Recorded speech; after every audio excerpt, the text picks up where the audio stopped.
آنکھوں سے دیکھتے ہیں اور کانوں سے سنتے ہیں، ہمارے سامنے ہمارے ڈاکٹر تیمور ہیں، ڈاکٹر پور ہیں اور جہلم کی ایک شخصیت ہے، یہ سارے کے سارے ہمارے سامنے ہیں۔ صرف اور صرف اس وقت امت مسلمہ کو جو ایک درپیش مسئلہ ہے، مسئلہ فلسطین غزہ کا، اللہ رب العالمین نے اس موقع کے اوپر اہل ایمان اور منافقین کو چھانٹ دیا ہے، چھانٹی ہو گئی۔ اس وقت ہم امت مسلمہ اور منافقین کے درمیان، اہل ایمان اور منافقین کے درمیان فرق دیکھ سکتے ہیں۔ ہمارے خود افسوس کی بات ہے کہ ہمارے مسلمان کہ جنہیں ہم صبح و شام سنتے ہیں، ہمارے سیکولر طبقہ، ہمارے اسکالرز، ان کا وہی موقف ہے جو اسرائیل کا ہے، ان کا وہی موقف ہے جو امریکہ کا ہے کہ کیا کہ غزہ، اہل غزہ وہاں سے ہجرت کر جائیں، تھوڑے سے تو ہیں، کچھ وہاں چلے جائیں، کچھ وہاں چلے جائیں، کچھ وہاں چلے جائیں۔ یہ افسوس کا مقام ہے۔ کیا اس موقع کے اوپر اللہ رب العالمین نے ہمیں یہ تعلیمات دی ہیں؟ اس موقع کے اوپر کیا دین اسلام ہمیں یہ تعلیمات دیتا ہے؟ دراصل معاملہ یہ ہے کہ بحیثیت امت مسلمہ ہم قرآن سے دور ہیں۔ جب قرآن سے دوری ہے تو ہر شخص جب کوئی بات کرتا ہے تو ہم فوری اس سے متاثر ہوتے ہیں اور ایکسپٹ کر لیتے ہیں کہ بھائی اس نے 100% بات ٹھیک کی ہے۔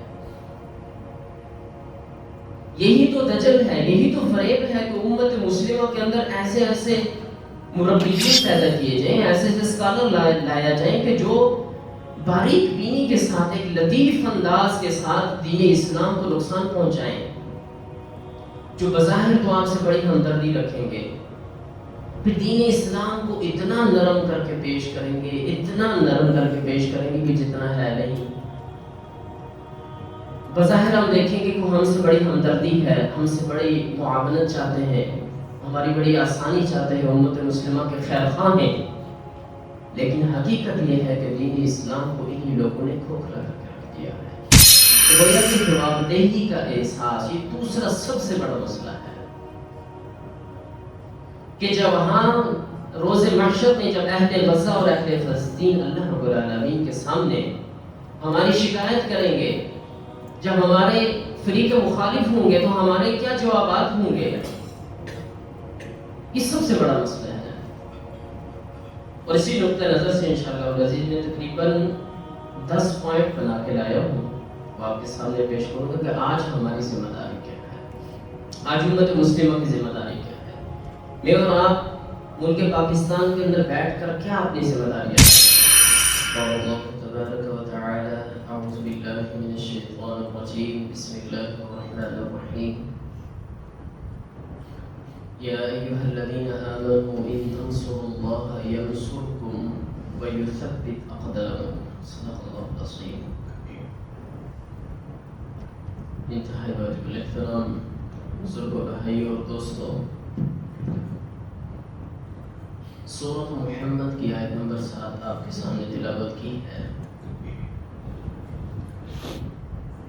اللہ رب العالمین فرماتے ہیں کہ اے اہل ایمان یا ایھا الذین آمنوا ان تنصروا اللہ ینصرکم، اگر تم اللہ کی مدد کرو گے اللہ رب العالمین تمہاری مدد کریں گے، وَيُثَبِّتْ أَقْدَامَكُمْ، اور تمہارے قدموں کو مضبوط کرے گا،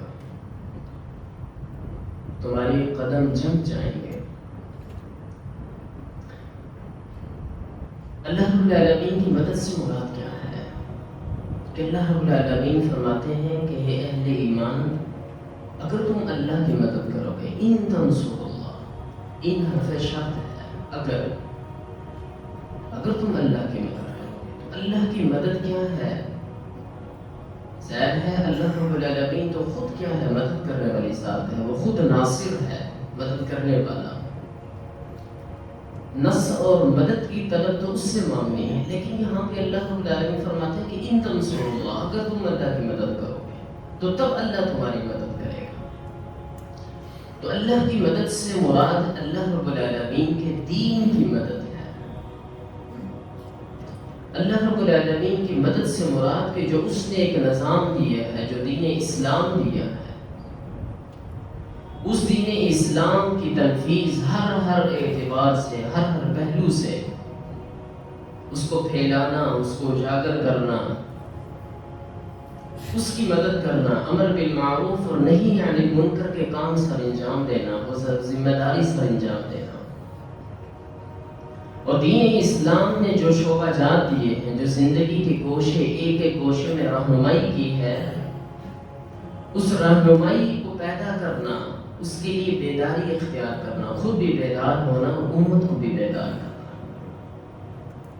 پھر بڑی جو تقسیم ہے اس کا ذکر کرتا ہوں کہ انفرادی اور اجتماعی زندگی، جو دو پہلو ہیں زندگی کے، ہر پہلو میں، زندگی کے ہر پہلو میں دین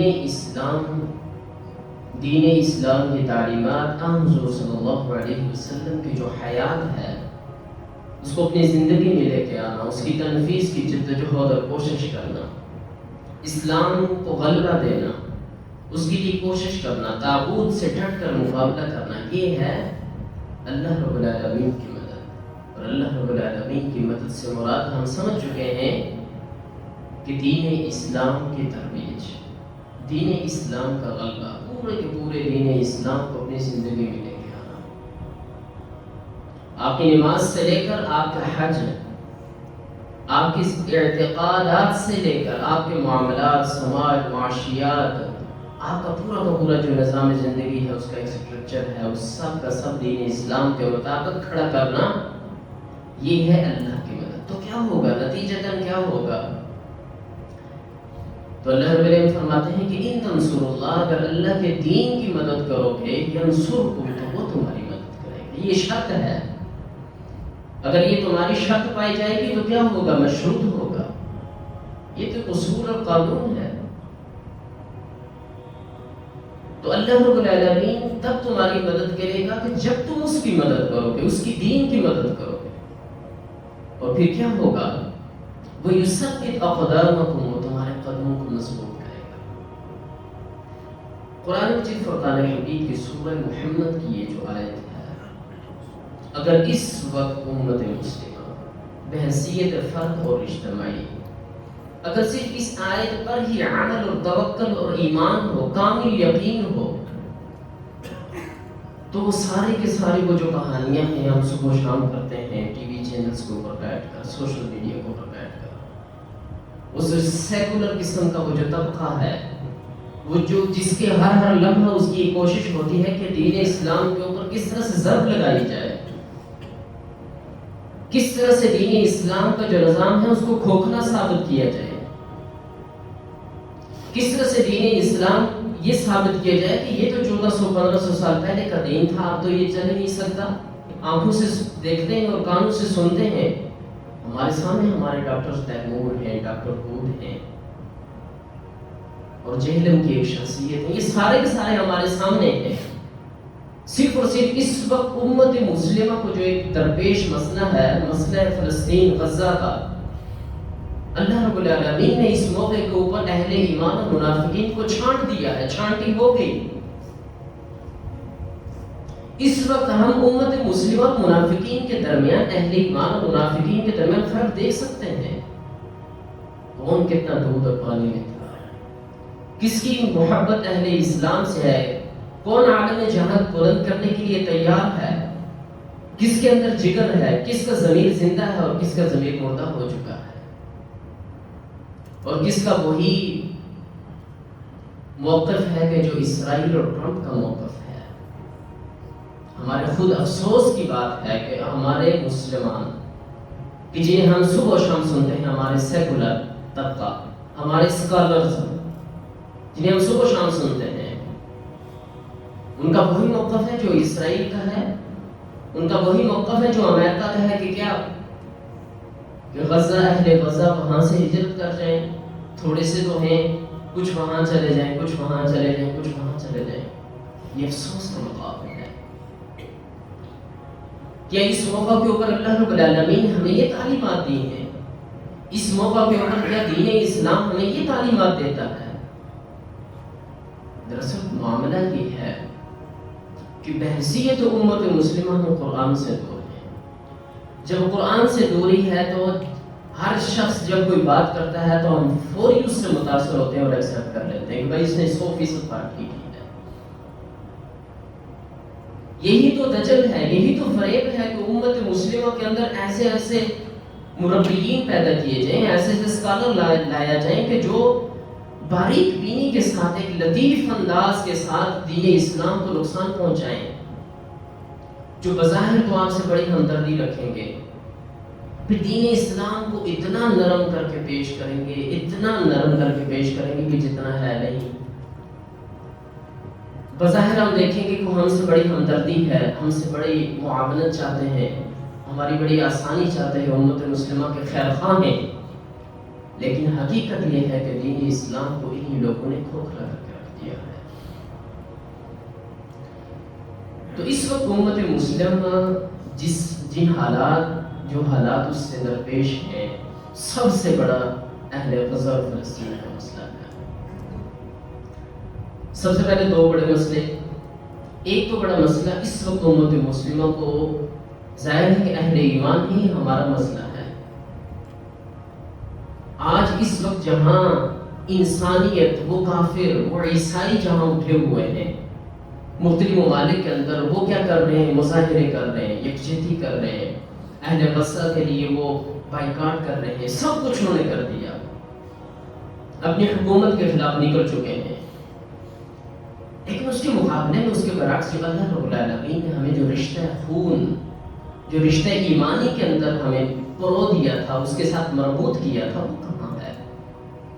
انما المؤمنون اخوہ، اہل ایمان آپس میں بھائی بھائی ہیں۔ کہاں ہے وہ سورہ حجرات کی اس آیت کے مصداق امت مسلمہ؟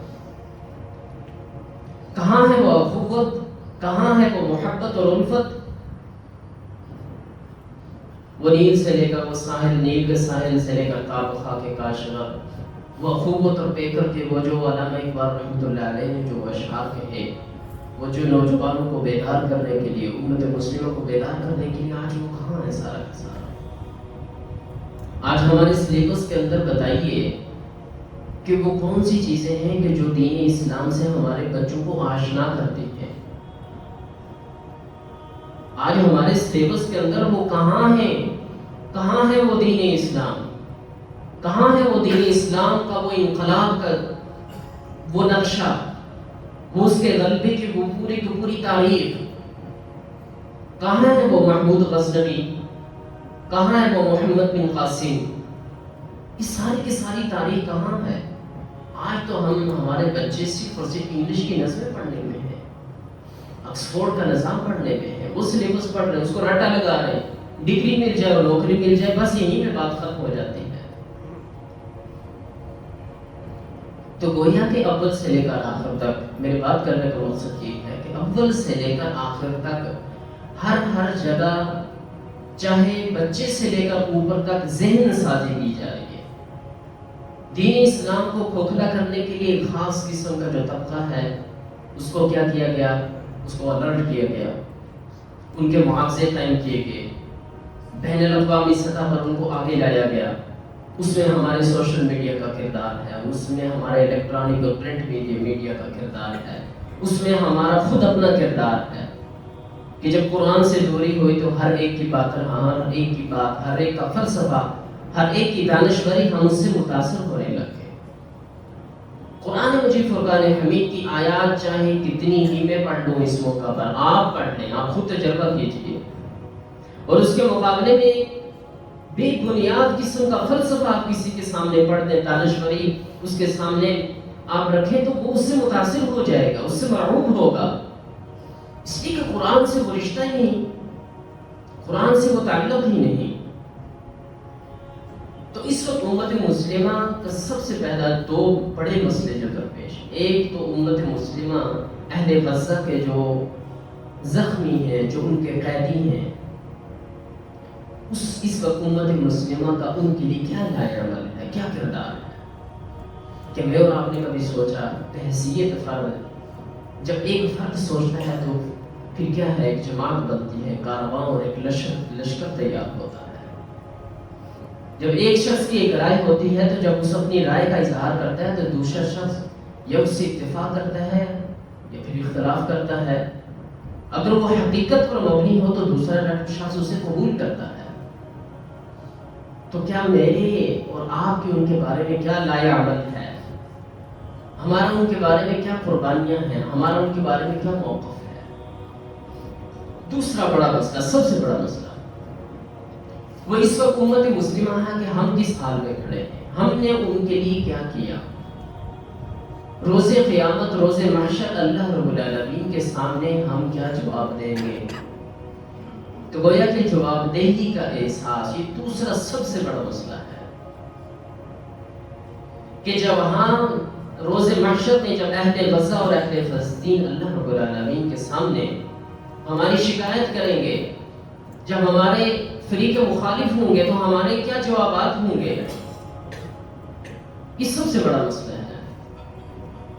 اور اسی نقطہ نظر سے انشاءاللہ العزیز میں تقریباً 10 پوائنٹ بنا کے لایا ہوں، وہ آپ کے سامنے پیش کروں گا کہ آج ہماری ذمہ داری کیا ہے، آج امت مسلمہ کی ذمہ داری کیا ہے۔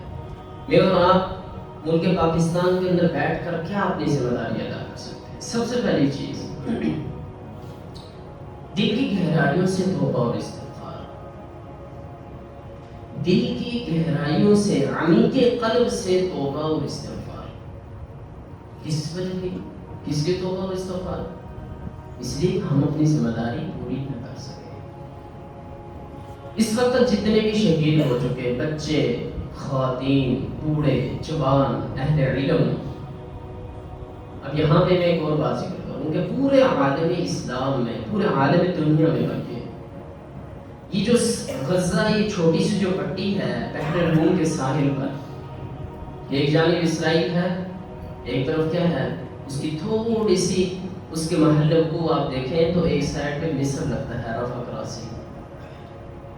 یہ چھوٹی سی پٹی میں بحیثیت مجموعی میں بات کروں گا، سب سے زیادہ نظریاتی لوگ ہیں اور تھے، سب سے زیادہ اہل علم لوگ تھے اور ہیں، دین کو جاننے والے اور دنیا کو بھی جاننے والے، ان کے دلوں کے اندر جذبہ جہاد موجود تھا اور ہے، چاہے وہ پڑھے لکھے ہوں یا ان پڑھ ہوں، چاہے وہ بوڑھے ہوں یا بچے ہوں، خواتین ہوں، یعنی کہ جس عمر سے ان کا تعلق ہو، وہ ایک ایسا طبقہ ہے، ایک ایسی چھوٹی سی ریاست ہے، یعنی فلسطین کا وہ شہر ہے غزہ، کہ جو پوری کی پوری امت مسلمہ بحیثیت مجموع ایک بہت بڑا اس امت مسلمہ کا کیا تھا، اثاثہ تھا۔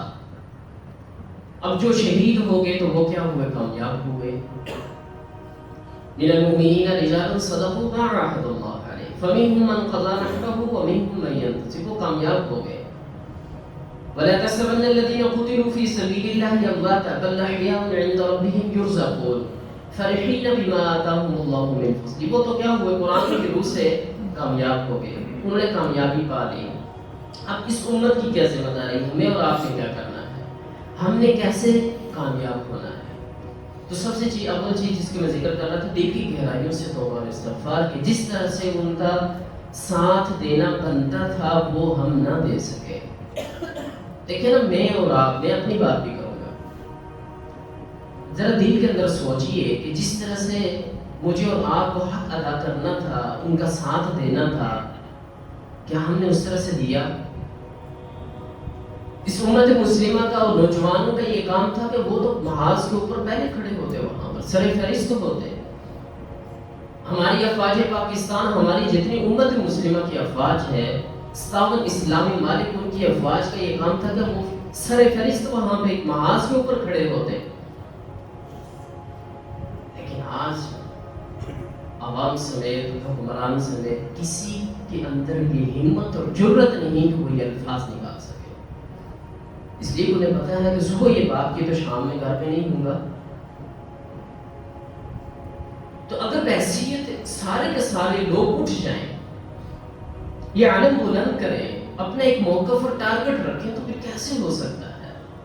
پھر تو اللہ رب العالمین کی مدد آ سکتی ہے، جو میں نے سورہ محمد کی آیت پڑھی کہ یا ایھا الذین آمنوا ان تنصروا اللہ ینصرکم، اے اہل ایمان اگر تم اللہ رب العالمین کی دین کی مدد کرو گے تو اللہ تمہاری مدد کرے گا۔ یہ شرط ہے، پہلے شرط پوری کرو، اللہ رب العالمین کی دین کی مدد کے لیے تیار تو ہو۔ اللہ رب العالمین کا دین کیا ہے؟ کیا صرف اور صرف یہ نماز ہے؟ کیا ہماری جو عیدین کی 2 نمازیں ہیں وہ ہیں؟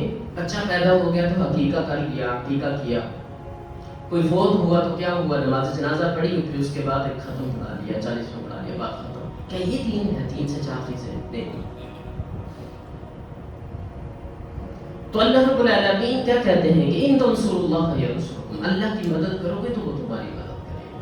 لہٰذا اس وقت ہم سب کو اس بات پر توجہ دینے کی ضرورت ہے. دوسری جو چیز کہ ان کے دکھ درد کا احساس، اللہ رب العالمین سے توبہ، پھر دوسرے نمبر پر ان کے دکھ درد کا احساس، اپنے دل کے اندر احساس کہ جس طرح سے ہمارے گھر کے اندر، ہماری فیملی کے اندر، ہماری سوسائٹی کے اندر اگر کوئی شخص فوت ہو جاتا ہے تو ہم کس دکھ اور درد اور کرب کی کیفیت میں ہوتے ہیں، ہمارے دل کے اندر کیا کیفیات ہوتی ہیں، ہم کس دکھ کے اندر ہوتے ہیں. بس صرف اس کی ضرورت ہے کہ ہمارے دل کے اندر وہ دکھ کا احساس پیدا ہو جائے. یہ دوسری چیز ہے. میں اختصار کے ساتھ ذکر کروں گا. تیسری چیز، ان کے لیے دعا کریں. اس جذبے کے ساتھ دعا کریں کہ ازرو حدیث کے اللہ کے نبی صلی اللہ علیہ وسلم نے فرمایا کہ لا يرد القضاء الا الدعاء. اللہ کے نبی صلی اللہ علیہ وسلم نے فرمایا کہ تقدیر کو کوئی بھی چیز نہیں بدل سکتی سوائے دعا کے. یعنی کہ دعا کے اندر اتنی بڑی طاقت ہے کہ اگر وہ اخلاص کے ساتھ، صدق نیت کے ساتھ کی جائے تو وہ تقدیر کو بھی بدل سکتی ہے. یہ تیسری چیز. چوتھے نمبر پر ان کے حق میں آواز بلند کرنا.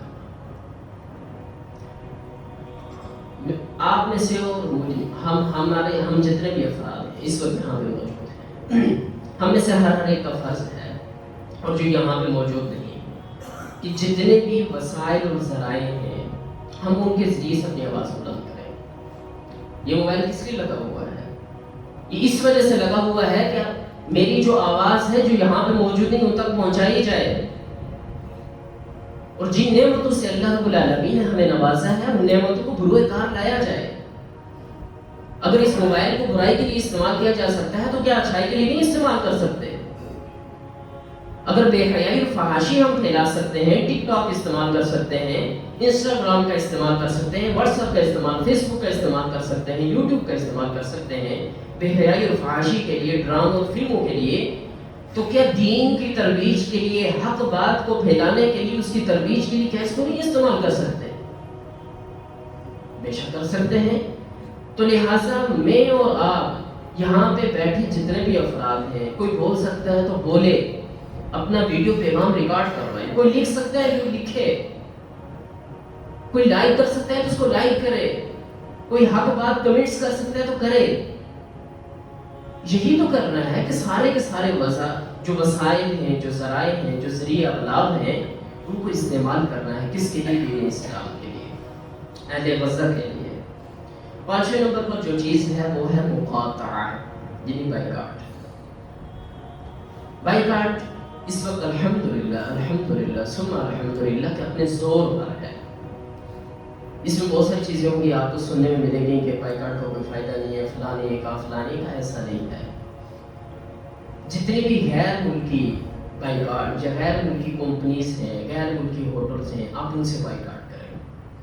آپ اگر غزہ کے اندر جہاد نہیں کر سکتے تو کم از کم اتنا تو کر سکتے ہیں کہ آپ چلو جی آپ کہتے ہیں کہ یہ جتنے بھی یہودی کمپنیز ہیں اس سے ہٹ کر ہماری پاکستانی جتنی بھی کمپنیز ہیں کوئی چیز اچھی نہیں ہوتی تو ٹھیک ہے.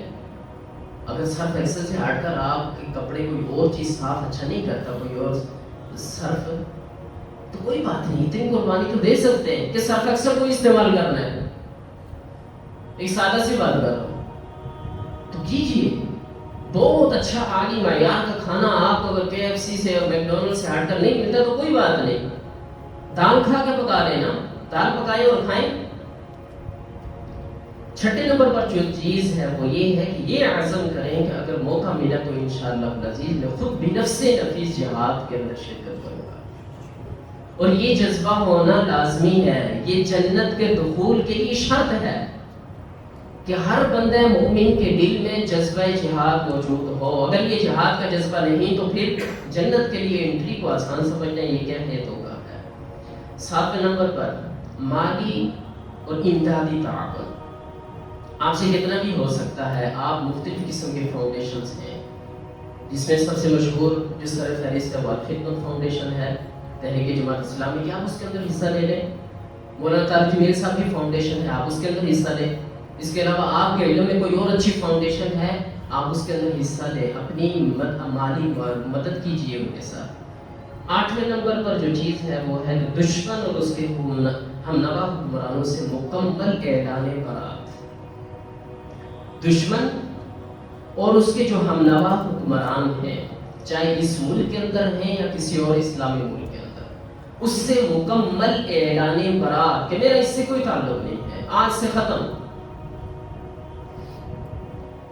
اس لیے کہ اللہ رب العالمین اور قرآن حدیث، اللہ رب العالمین کے احکام اور قرآن حدیث کے مطابق قیامت والے دن اللہ رب العالمین آپ کو اسی کے ساتھ اٹھائے گا کہ جس کے ساتھ دنیا کے اندر آپ تھے.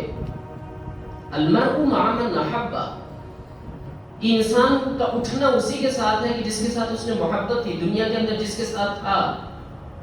تو کیا آپ چاہتے ہیں کہ قیامت والے دن میرا اٹھنا حشر اس کے ساتھ ہو کہ جو دین اسلام سے کوسوں دور تھا، کہ جس کا امت مسلمہ کے جس کے دل کے اندر کسی قسم کی کوئی تکلیف اور احساس نہیں تھا؟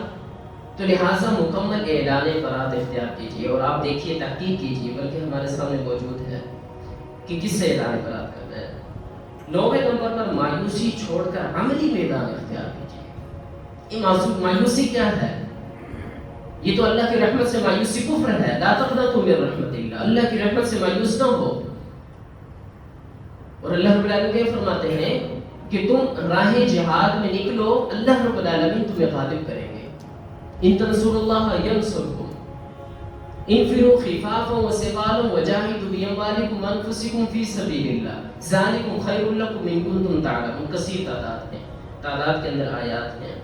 10ویں نمبر پر اور آخری نمبر پر جو چیز ہے وہ ہے ذہنی، عملی، علمی، اخلاقی ہر اعتبار سے تیاری کا آج سے عزم مصمم کرنا. آج سے یہ ارادہ کیجیے کہ میں اپنی ذہنی، فکری، علمی اور عملی اور اخلاقی ہر اعتبار سے میں اپنے آپ کو تیار رکھوں گا. انشاءاللہ العزیز آنے والا جو جمعہ ہے اگر زندگی رہی تو اللہ کے نبی صلی اللہ علیہ وسلم کی وہ احادیث کی جو اس موجودہ دور کے اوپر منطبق ہوتی ہیں، کہ جس میں ایک بہت بڑی خبر ہے کہ قسطنطنیہ کی فتح ہوگی، قیامت کے علامات کا ذکر ہے. اسی طرح سے ملحمۃ العظمیٰ کی ایک ایسی جنگ ہوگی کہ جس کے اندر اتنا کشت و خون ہوگا، اتنی، یعنی کہ اگر کسی شخص کے 1000 بیٹے ہوں گے تو 999 بیٹے اس کے قتل ہو جائیں گے، ایک بچے گا. اور پرندہ اڑے گا، اس کو اڑان بھرنے کے لیے، اس کو بیٹھنے کے لیے کوئی ایسی جگہ نہیں ملے گی. یعنی کہ ہر جگہ کیا ہوگی؟ خون ہوگا، لاشیں ہوں گی. آپ صلی اللہ علیہ وسلم کی وہ ساری احادیث اس کے بارے میں کیا کہتی ہیں؟ موجودہ صورتحال کیا ہے؟ جس طرح سے ہمارے شام، یمن، اہل غزہ، فلسطین کی جو ہمارے سامنے جو صورتحال ہے، انشاءاللہ اس کے بارے میں بات کریں گے. ہم اللہ رب العالمین سے دعا گو ہیں کہ اللہ رب العالمین مجھے اور آپ کو ان کی باتوں پر عمل کرنے کی توفیق